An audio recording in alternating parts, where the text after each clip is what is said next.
Welcome to the Tough Decisions Network for Entrepreneurs.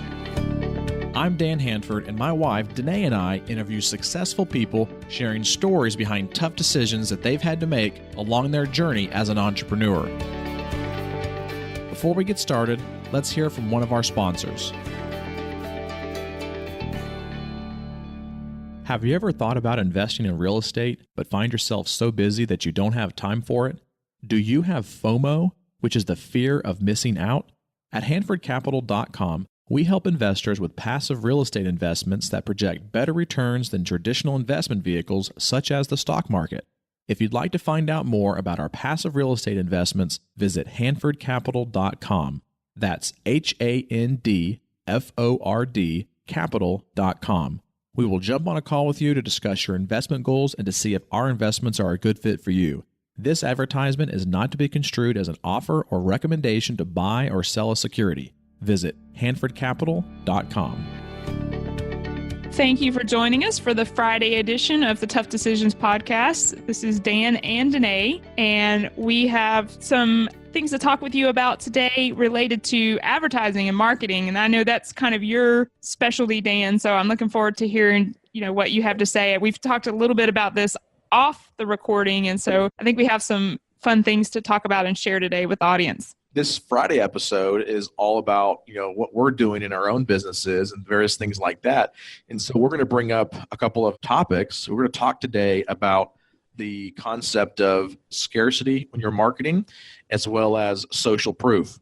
And so we're going to talk about those two things today, and then also give you a couple of stories so you can kind of relate a little bit about what our experience has been and people trying to sell us. So to start off with, I think we should, kind of get a pretty clear definition. Some people might, it's kind of obvious what those mean, but just in case there's somebody out there who might not be familiar with the term, what would you tell someone social proof is in the marketing world? Sure. So social proof can be a couple of different, pieces, but the easiest thing to remember about social proof is just testimonials in general. Some people that have done business with you before that can give that social proof as to who you are and your credibility and kind of building you up, because people want to know that they're not the first person to use you. And some people don't mind being the early adopters, but the majority of people, if you look at the bell curve on adoption rates, people want to know that they're not the first person. They don't want to be in that beta test, They want to be the person who they've already worked out all the kinks. I mean, you look at, things like your cell phone or different operating systems on your computers and various things like that. Everybody always says, they just came out with a new version. I'm going to wait another year or two to work out all the bugs and the kinks, right? Right. And so having that social proof, I think, is very important to be able to, give to your potential customers or clients that social proof that, yes, this is great. Now, it's kind of hard sometimes because if it is truly your first time, like, we have a multifamily, summit coming up next week. And that Multifamily Investor Nation Summit, it's the first one we've done. So on our sales page is kind of, for the event, it's kind of hard to put any social proof. But what we've been working on is trying to get people who have worked with our group in the past and have seen some of the content that we put together in the past and get that social proof from them at the same time. So they haven't necessarily gone to a Multifamily Investor Nation Summit to learn about multifamily, but they've kind of followed the Multifamily Investor Nation, and they can give a testimonial to build credibility on what this group and this program is all about. So the people that provide your social proof, is it important that they be some type of expert in the field, or does that not matter, or maybe they shouldn't be an expert? I think it depends on your field. So if you're appealing to, let's say, an educational or a highly educated person, meaning let's just say you're trying to sell, well, for example, in our businesses right now, Shop Anatomical, with testimonials to try to reach some professors at some colleges to be able to buy some of our anatomical products. We don't want to have somebody who is a student giving a testimonial to that person saying how good Shop Anatomical is, because it's not the right person. So you have to kind of get a variety of different, testimonials or different types of social proof for the audience that you're trying to reach. So there is some audiences that, yes, it doesn't necessarily need to be an expert, if you will, but if you can get somebody that has done business with them that is like them, and that also helps with that social proof side of things. Now, I'm not saying that an expert wouldn't help and be more beneficial, but a lot of times it costs some money to get them to actually give you that testimonial, or to, there's a lot of businesses that will send products to influencers in a market and have them use their product, quote unquote, use it, if you will, so that they can say that they use the product and they like it. But it's a paid testimonial. And then again, paid testimonials are not always bad, because sometimes you need that.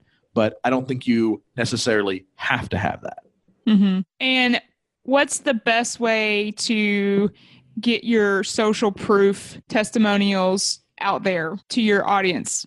I think you need to do it wherever you're trying to sell. So if you're selling knee to knee, toe to toe, eye to eye, you should have some form of either video that you can play to give some testimonials, or people in the office that are walking by the door that have done business with you and can talk about you, or people you can give phone numbers to those people.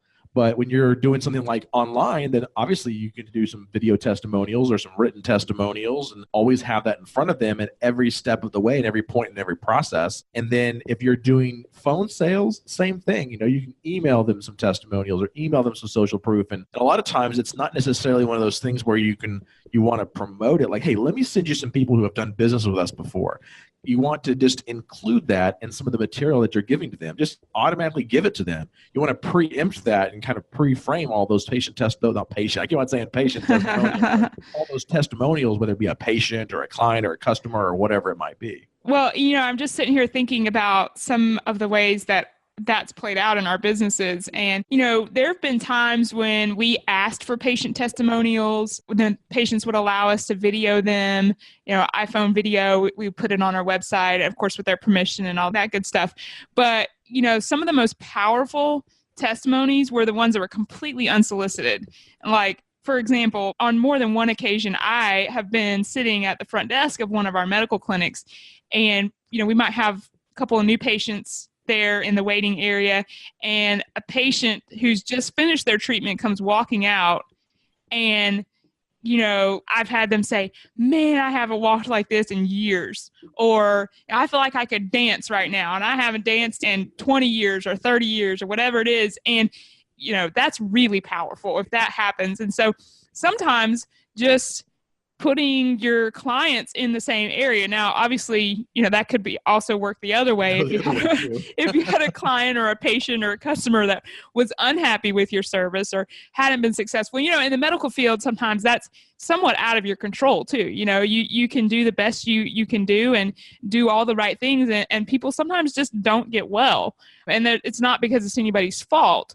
But that can also work against you. So you have to be careful about that. But I think that's really powerful when it's completely unsolicited and it comes straight from the patient or the customer or the client.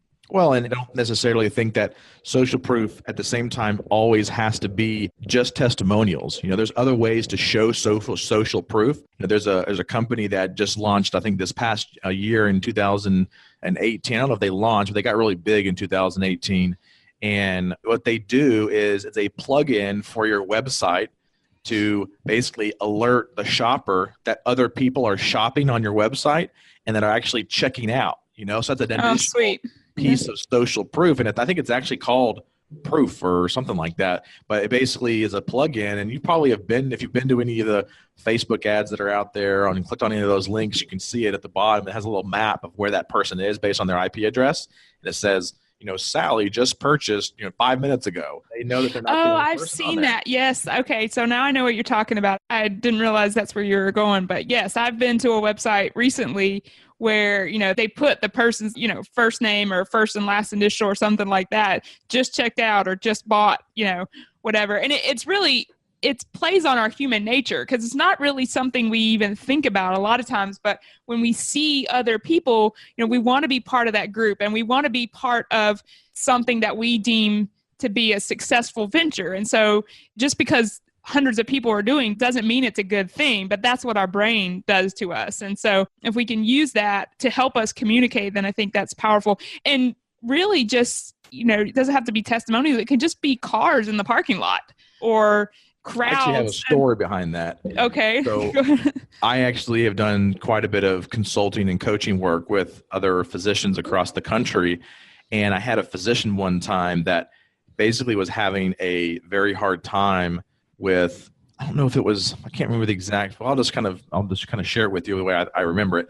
So he had just opened up a brand new clinic, and we were helping him with some of his marketing and bringing in, patients into the office and stuff like that. And he was spending a lot of money on advertising, and he had a lot of people scheduling, but his show rate was very low. And what we found out is that he was leasing an office in a brand new complex. And so there were no other cars in the complex. So they parked in the back. His staff parked in the back. So patients would pull up to the front of his office, and his parking lot would be empty. And so, people would drive through the parking lot and go, oh my goodness, I don't want to be the first one to go in. The only person here. And so they get scared, or they get to that point of, wait a minute, this doesn't seem right. Something's off, and they can't get a hold of them. They won't answer their phones or anything. So they just lose that patient.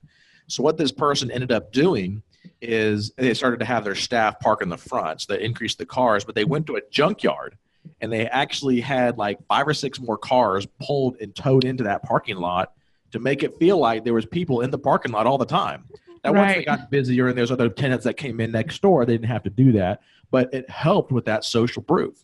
Right. And, I was thinking about something else, because I've heard you tell other doctors this before. When you're starting a clinic, you might be getting a good response, but you have a full day to fill up. And if you schedule your patients, an hour apart, then you might have a patient that comes in and out before the next one gets in. So the concept of cluster booking is also a way to show social proof. So you obviously don't want to cluster book so much that you can't serve the patients and they run late, and because then that gets you into other problems. But if you can cluster them so that they come in when somebody else is checking out or somebody else is getting ready to be treated, then there's that natural organic social proof that, hey, other people are doing this and this is a good thing. And again, social proof doesn't necessarily, like we're talking about, doesn't have to be just written testimonials or video testimonials. It can be numbers. It can be cars in a parking lot. It can be walking in an office and seeing other people that are actually doing business with you. And it can also be showing your numbers.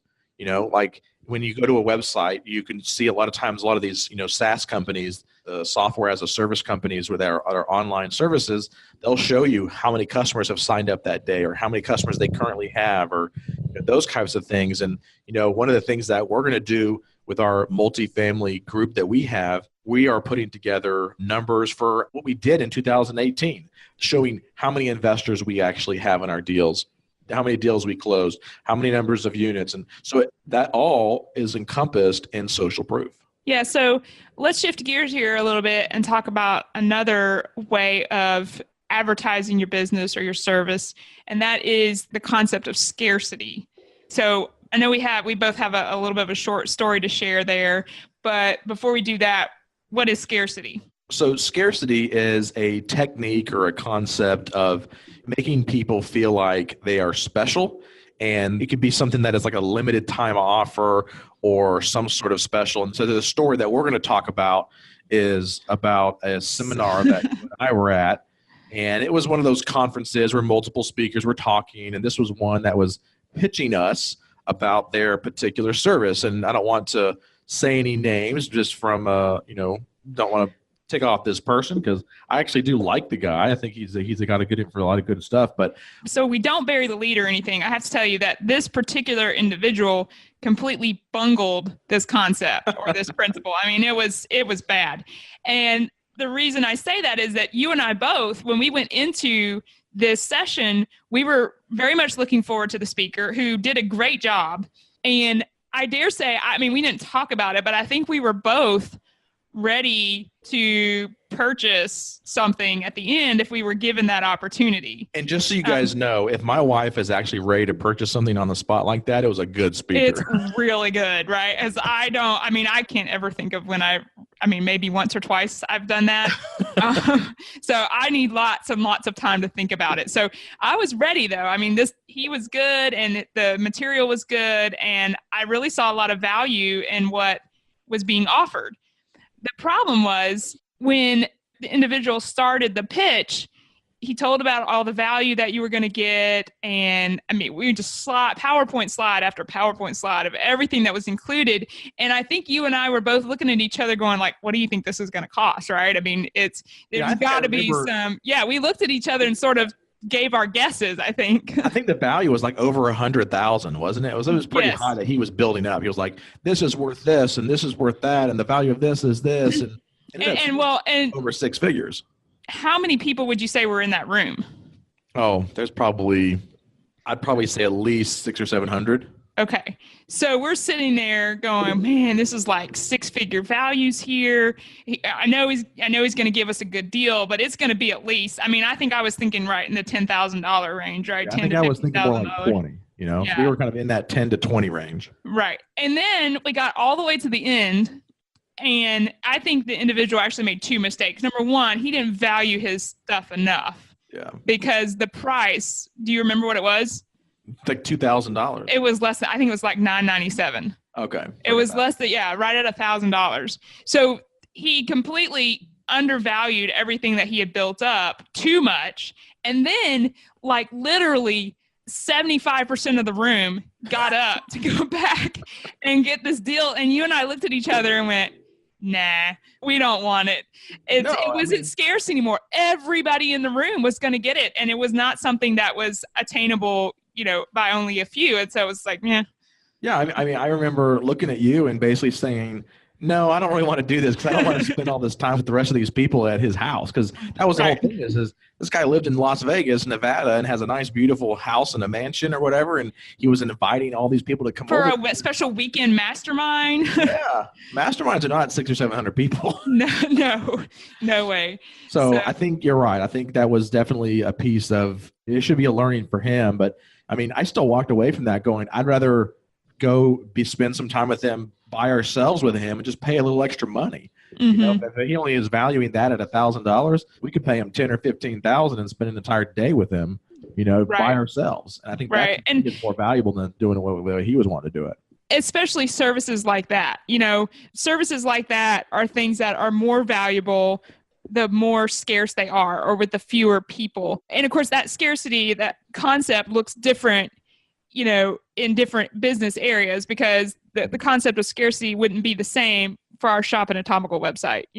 Like for scarcity there, we might send out an email and we're going to sell 20 models at a special discounted price. And after that, the price goes up. So it looks different for different areas. But the point is, the less there is of it, the more urgent the demand is that people act on it and get it. And that helps your brand and helps your marketing. Well, and I think that one thing that you can kind of talk a little bit on too is obviously we can use social proof to our advantage, and we can also use scarcity to our advantage, but there's also ways to do them dishonestly as well. Sure. I mean, you can use those concepts to manipulate people, and I always feel like that's wrong and deceptive. And I also feel like sooner or later that's probably going to come out, and then you're going to look like the manipulator that you are. So sure, there's ways to use those things to get people to buy something that's not worth the price that you put on it. Once they figure that out, then that's not going to be good for your brand. I remember I put on an event myself in Charlotte, North Carolina, and had a speaker come in, and he was selling a program that he normally was selling for, I think there was different levels, but the minimum was like $5,000, and it went up to like maybe $20,000 or $25,000. And he was discounting it because he was getting out of the space. And so he was going to sell it for the next 100 people. Only 100 could get it for $997, so $1,000. And I know he sold more than 1,000. Mm-hmm. So not 1,000, more than 100 of those particular programs. And he just continued to sell them and continued to say, I'm only going to do 100, only going to do 100, to create that scarcity and, to try to create that buzz around it. But it's kind of hard to believe that, that he only sold 100. Like he didn't just stop it. He probably saw, man, I'm selling 200 or 300 of these things, so I don't want to stop, And kind of as an aside to that, I know that's something that we've discussed before and have been a little bit frustrated with because we felt like that was not honest. Right. But other people have figured that out too. And that's the sad thing. And the bad thing for those type of marketers is that eventually all that comes out, and he's lost all his credibility, and no one else don't want to do business, and exactly. So it's definitely not worth that. And as you and I've talked about recently too, I heard you say something that I thought was a very, very powerful way of looking at it. You said my reputation is worth more than, and at that time it was $350,000, but that's the kind of long-term thing you have to think about, because over time, your credibility and your reputation and your integrity is going to be worth way more than just selling 100 of something, to make a quick $100,000. Yep, absolutely. Real quick, just as I guess, kind of a funny illustration of the scarcity thing. We have 2 little girls under the age of 3. One is like about 2.5, and the other one's almost 1. And our third child, the 2.5-year-old, she's quite the daddy's girl at the moment. She loves you, and she always has. But I was just thinking about this, kind of came to my head. She really likes to sit with you after dinner. But before the other little one came along, she would get up and run around and play, and then she'd come back, and then but the fastest way to make sure that she wants to sit with daddy is what? For you to pick up the other little girl, the baby, and then all of a sudden daddy's lap is a little bit more scarce. That's also social proof too, isn't it? Exactly. Both of them. Daddy's lap is a little more scarce, and she can't have it right away. And that's the surest way to make sure that she comes running and crying and, up, daddy, hold me.